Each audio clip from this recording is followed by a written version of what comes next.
streak, but are you starting to get worried that things are getting away because it's the time of the year where you don't want to fall into a rut? Um, no, I just don't like losing. No matter what type of time of the year it is. Um, I think our kids.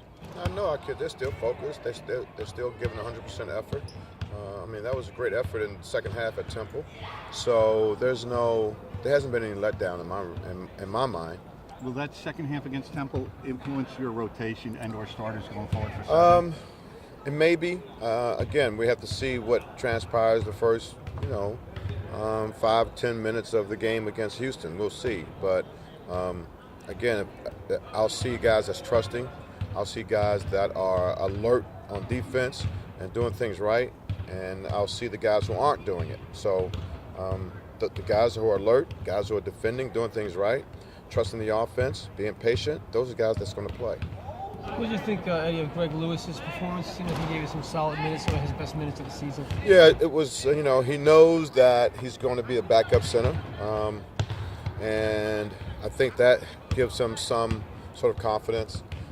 I thought he was very good offensively. There are things defensively he still has to get better at, but he's a basketball player. I don't want him to think of himself as a bull or a guy that's just going to knock people around. He's a basketball player that has to see, has to make plays, has to make passes, and has to score when his opportunity is there.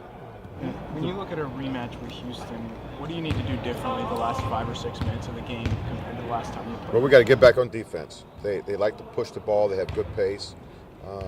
I just thought, again, our players have to realize you have to do things right. I remember in the Houston game, there was a few minutes there that I didn't use 2 or 3 guys because I thought their personality wasn't the right way. And again, doesn't matter what name you have on the back of your jersey. I'm playing the guys who has the personality and the energy and the intelligence to play the game the right way.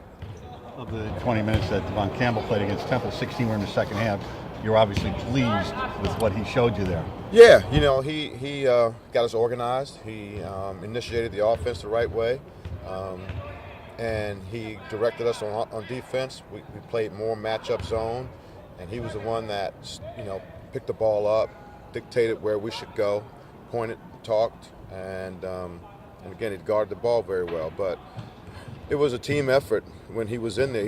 People just trusted that the offense was going to run, that they were going to run on a break, and that when your point guard picks up the ball in a great stance, everybody else feeds off of that, and that's what I liked about him. How frustrating is it as a coach when the only 2 turnovers are in the last 48 seconds or what of the half? You guys have played a flawless turnover in the second half.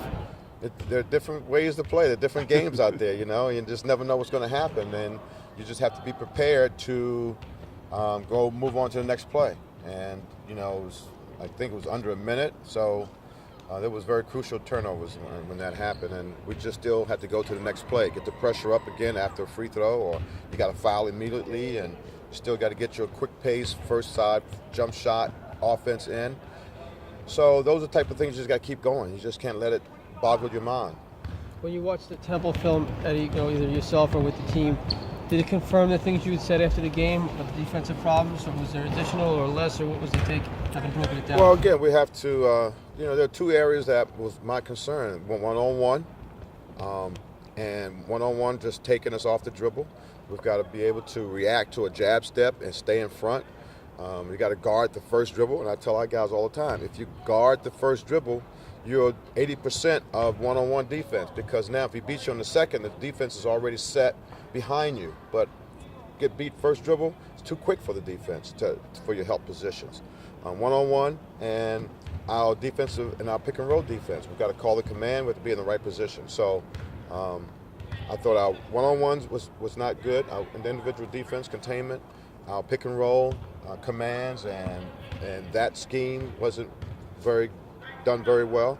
And, some of the paint scores they got, we just have to continue our box outs, and we got to guard in the paint better. And again, with Kadeem being your only center, and we're small. We're playing small. Malik is a forward, Craig Brown's a forward, and they're big forwards, and that's why Junior had a good game. He was physical, he was confident offensively, hard cuts, good post-ups, got to the free throw line.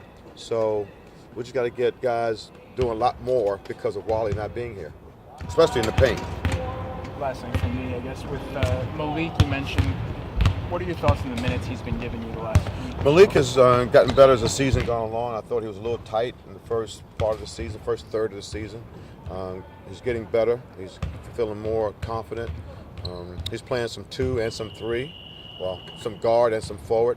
So he has to learn different positions at both ends of the floor. So I think he's, because of the repetition at both positions, he's getting better and more comfortable with it. Thank you. Okay.